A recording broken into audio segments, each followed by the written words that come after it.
غزہ جنگ 2 ہفتوں میں ختم ہو رہی ہے۔ ڈونلڈ ٹرمپ اور نتنیاہو جنگ بندی پر متفق ہو چکے۔ اسرائیلی میڈیا کا دعویٰ۔ ٹائمز آف اسرائیل کے مطابق متحدہ عرب امارات اور مصر سمیت 4 عرب ممالک غزہ کا کنٹرول سنبھالیں گے۔ حماس کی قیادت کو جلاوطن کیا جائے گا۔ تمام اسرائیلی یرغمالیوں کو رہا کیا جائے گا۔ سعودی عرب اور شام اسرائیل سے سفارتی تعلقات قائم کریں گے۔ سعودی عرب اور شام کی پیروی دیگر عرب اور مسلم ممالک کریں گے۔ ایران کی جوہری صلاحیت مکمل ختم کر دی، امریکہ اپنے دعوے پر قائم۔ ایرانی جوہری تنصیبات پر حملے کی ویڈیو جاری کر دی۔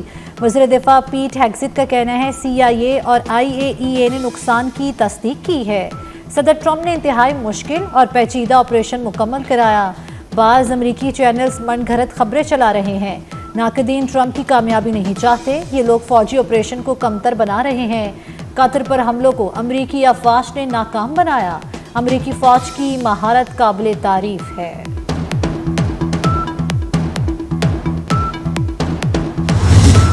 ایران پر امریکی حملہ انتہائی خفیہ مشن تھا، صرف چند لوگ واقف تھے۔ ایران کے خلاف آپریشن مڈ نائٹ ہیمر کامیاب رہا۔ امریکی chairman joint chiefs general Dan Caine کا کہنا ہے کہ فردو ایٹمی پلانٹ کی تباہی کا منصوبہ 15 سال سے جاری تھا۔ امریکی مشن میں 125 سے زائد فوجی طیاروں نے حصہ لیا۔ ایرانی جوہری اہداف کو ٹوماہاک میزائلوں سے نشانہ بنایا گیا۔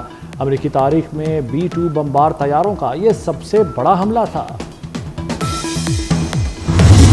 امریکہ کو ایران سے جنگ سے کوئی کامیابی نہیں ملی۔ ایران نے امریکہ کے منہ پر زوردار تماچا رسید کیا۔ ایرانی سپریم لیڈر آیت اللہ خامنئی کی ایرانی قوم کو فتح پر مبارکباد۔ جنگ کے بعد قوم سے خطاب میں کہا، ایرانی حملوں میں صہیونی ریاست پاش پاش ہو گئی۔ امریکہ نے ایرانی قوم کو سرنڈر کرنے کی دھمکی دی۔ سرنڈر کا لفظ ہماری لغت میں ہی نہیں۔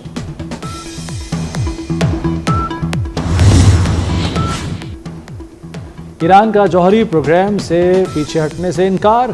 نگہبان شورا نے IAEA سے تعاون معطل کرنے کی منظوری دے دی۔ ایرانی پارلیمنٹ یہ بل گزشتہ روز منظور کر چکی ہے۔ سیکیورٹی ضمانت کے بغیر معائنہ کاروں کا داخلہ بند کر دیا گیا۔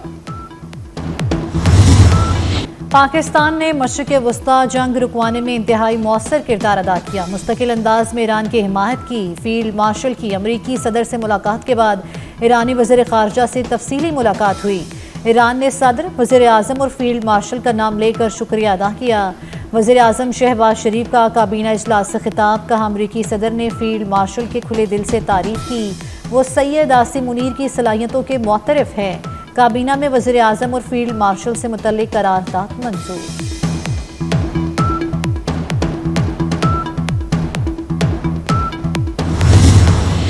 پاکستان کی بھارت کے خلاف ایک اور تاریخی فتح۔ مودی سرکار پہلگام واقعے کو پاکستان سے جوڑنے میں بری طرح ناکام۔ چین میں شنگھائی تعاون تنظیم کے وزراء دفاع کا اجلاس۔ پہلگام کا ذکر نہ ہونے پر راج ناتھ سنگھ تلملا اٹھے۔ اعلامیے میں بھارت پر بلوچستان میں بدامنی پھیلانے کا الزام۔ وزیر دفاع خواجہ آصف نے غزہ میں مستقل جنگ بندی کا مطالبہ کر دیا۔ دنیا کشمیر اور فلسطین کا پرامن حل یقینی بنائے۔ قومی اسمبلی نے آئندہ مالی سال کا بجٹ منظور کر لیا۔ اپوزیشن کی تمام ترامیم کثرت رائے سے مسترد۔ 6 لاکھ تک تنخواہ دار ٹیکس سے مستثنی قرار۔ 6 سے 12 لاکھ تک تنخواہ پر 1% ٹیکس عائد کیا جائے گا۔ سیلز ٹیکس فراڈ کرنے والوں کی گرفتاری سے متعلق ترامیم منظور۔ پراپرٹی کی خریداری پر ود ہولڈنگ ٹیکس میں 1.5% کمی۔ پنجاب اسمبلی نے بھی فائنانس بل منظور کر لیا۔ کہ پاکستان پیپلز پارٹی نے کیوں فیصلہ کیا کہ اس حکومت کا بجٹ کو سپورٹ کرے، کہ جب حکومت نے پاکستان پیپلز پارٹی کے ان پٹ مان لیا ہے تو ہم بہت خوشی کے ساتھ اس بجٹ کو سپورٹ کر رہے ہیں۔ ایک تو حکومت وقت نے یہ فیصلہ کیا کہ بے نظیر انکم سپورٹ پروگرام، جس کی بنیاد شہید محترمہ بے نظیر بھٹو کا نظریہ اپناتے ہوئے پاکستان پیپلز پارٹی نے لگائی تھی، 20% اضافہ کر رہے ہیں۔ تو ساتھ ساتھ اس حکومت نے یہ فیصلہ کیا 12 لاکھ تک یہ عوام کو فائدہ دیا جا رہا ہے، سیلری کلاس کو فائدہ دیا جا رہا ہے اس بجٹ میں۔ جناب اسپیکر،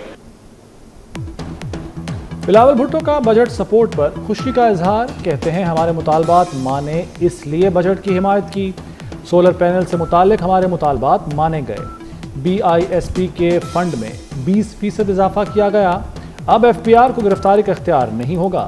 ہماری تجویز پر حکومت نے گرفتاری کا اختیار ختم کیا۔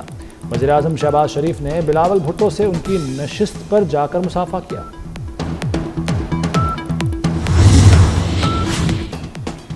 مافیا بے لگام چینی کے بڑھا دیے دام، صرف 2 دن میں چینی 10 روپے کلو مہنگی۔ لاہور میں چینی کی فی کلو قیمت 190 روپے ہو گئی۔ محرم الحرام کی آمد پر بھی مافیا جیبیں بھرنے لگا۔ 50 کلو کا تھیلا 100 روپے بڑھ کر 8,900 روپے کی حد کو چھو گیا۔ یوٹیلیٹی سٹورز پر بھی چینی کا ایک دانہ نہیں۔ پاکستان میں محرم الحرام کا چاند نظر آ گیا۔ چیئرمین مرکزی رؤیت ہلال کمیٹی مولانا عبدالخبیر آزاد نے اعلان کر دیا، یوم عاشور اتوار 6 جولائی کو انتہائی عقیدت و احترام سے منایا جائے گا۔ سوشل میڈیا پر مذہبی منافرت پھیلانے والوں کے خلاف سخت کارروائی کا فیصلہ۔ وزیر داخلہ محسن نقوی کی زیر صدارت ملک بھر میں محرم سیکیورٹی پلان پر اہم اجلاس۔ تمام صوبوں سمیت آزاد کشمیر، گلگت بلتستان اور اسلام آباد میں سیکیورٹی پلان کا تفصیلی جائزہ لیا گیا۔ نفرت انگیز مواد کی روک تھام کے لیے پیمروں کو سفارشات ارسال کی جائیں گی۔ محسن نقوی نے کہا، کسی کو بھی اشتعال انگیزی اور شرپسندی کی اجازت نہیں۔ انٹرنیٹ یا موبائل فون سروس کی بندش سمیت تمام فیصلے مشاورت سے کیے جائیں گے۔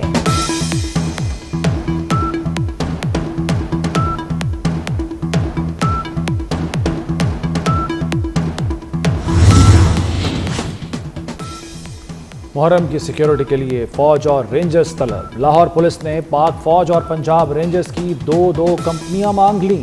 ہیلی کاپٹر کی ڈیمانڈ بھی دی گئی۔ مرکزی جلوسوں پر اینٹی ڈرون ٹیکنالوجی کا استعمال کیا جائے گا۔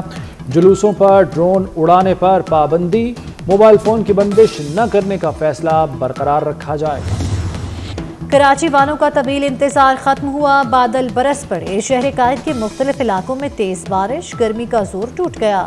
پنجاب، خیبر پختونخوا، بلوچستان اور آزاد کشمیر میں بارشیں۔ راولپنڈی، اسلام آباد، جہلم میں موسلادھار بارش۔ لاہور میں بارش نے گرمی کی چھٹی کرا دی۔ گجرانوالہ، سیالکوٹ، فیصل آباد، پاک پتن میں نشیبی علاقے زیر آب آ گئے۔ مالم، جبہ، کالام میں ابر کرم کھل کر برسا۔ ایبٹ آباد میں ندی نالوں میں طغیانی آ گئی۔ بالائی علاقوں میں لینڈ سلائیڈنگ سے مرکزی شاہراہ بند، متعدد سیاح پھنس گئے۔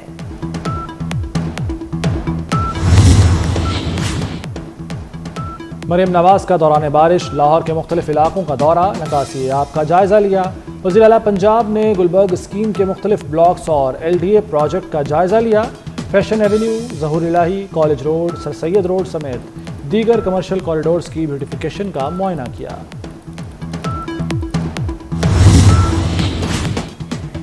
NDMA نے ملک بھر میں آندھی اور طوفانی بارشوں کا الرٹ جاری کر دیا۔ بارش کا سلسلہ وقفے سے 1 جولائی تک جاری رہے گا۔ محکمہ موسمیات کے مطابق مانسون کا اگلا تگڑا سپیل 15 جولائی سے انٹری دے گا۔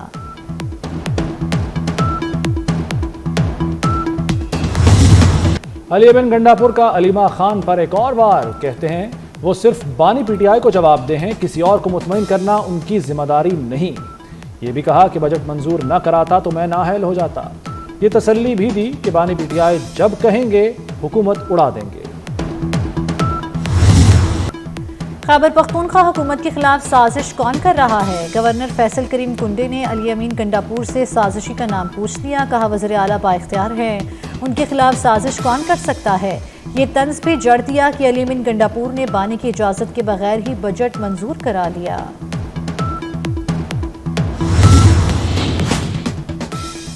190 ملین پاؤنڈ کیس میں بانی اور بشرا بی بی کی سزا معطلی کی درخواست۔ آپ مجھ پر دباؤ ڈالنا چاہتے ہیں؟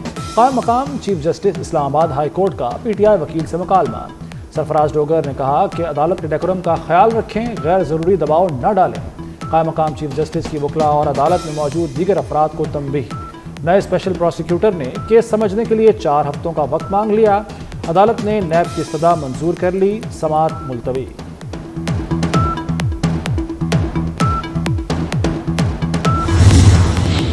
پاکستان کے معاشی استحکام کا ایک اور ثبوت، حکومت نے بیرونی قرض کی بڑی رقم ادا کر دی۔ 2 ارب 65 کروڑ 70 لاکھ ڈالر کی ادائیگی کی گئی۔ مرکزی بینک کے مطابق زر مبادلہ ذخائر کا حجم 14 ارب 39 کروڑ ڈالر رہ گیا ہے۔ اسٹیٹ بینک کے ذخائر 9 ارب 6 کروڑ 45 لاکھ ڈالر کی سطح پر آ گئے۔ کمرشل بینکس کے ذخائر میں 21 کروڑ ڈالر اضافہ ریکارڈ کیا گیا۔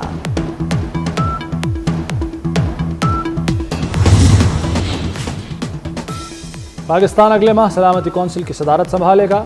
اقوام متحدہ میں پاکستان کے مستقل مندوب عاصم افتخار احمد کی سیکرٹری جنرل انطونیو گوتریس سے ملاقات۔ عاصم افتخار احمد نے سلامتی کونسل کے مجوزہ پروگرام آف ورک کی تفصیل سے آگاہ کیا۔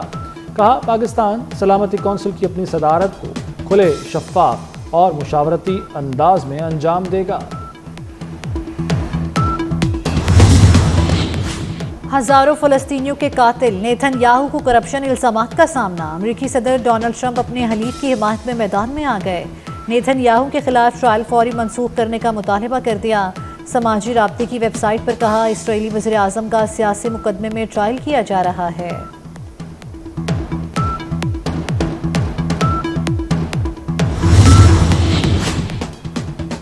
چین میں طوفانی بارشوں اور سیلاب نے تباہی مچا دی۔ جنوب مغربی حصے میں سڑکیں اور میدان زیر آب آ گئے۔ انفراسٹرکچر کو شدید نقصان۔ صوبہ گوئیژو میں 80,000 افراد بے گھر ہو گئے۔ متاثرہ علاقوں میں ریسکیو ٹیمیں امدادی سرگرمیوں میں مصروف۔ قومی کرکٹ ٹیم سیریز کھیلنے کے لیے 16 جولائی کو بنگلہ دیش جائے گی۔ بنگلہ دیش کرکٹ بورڈ نے پاکستان کے خلاف 3 T20 میچ پر مشتمل سیریز کا شیڈیول جاری کر دیا۔ پہلا میچ 20 جولائی کو ڈھاکہ کے شیر بنگلہ نیشنل کرکٹ اسٹیڈیم میں ہوگا۔ بقیہ دونوں میچ 22 اور 24 جولائی کو کھیلے جائیں گے۔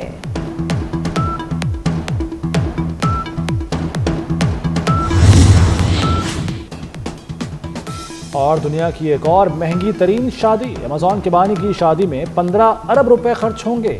جیف بیزوس کی شادی کی تقریبات کا آغاز۔ دنیا بھر سے مہمانوں کی اٹلی میں آمد کا سلسلہ جاری۔ امریکی صدر ڈونلڈ ٹرمپ کی بیٹی بھی شرکت کریں گے۔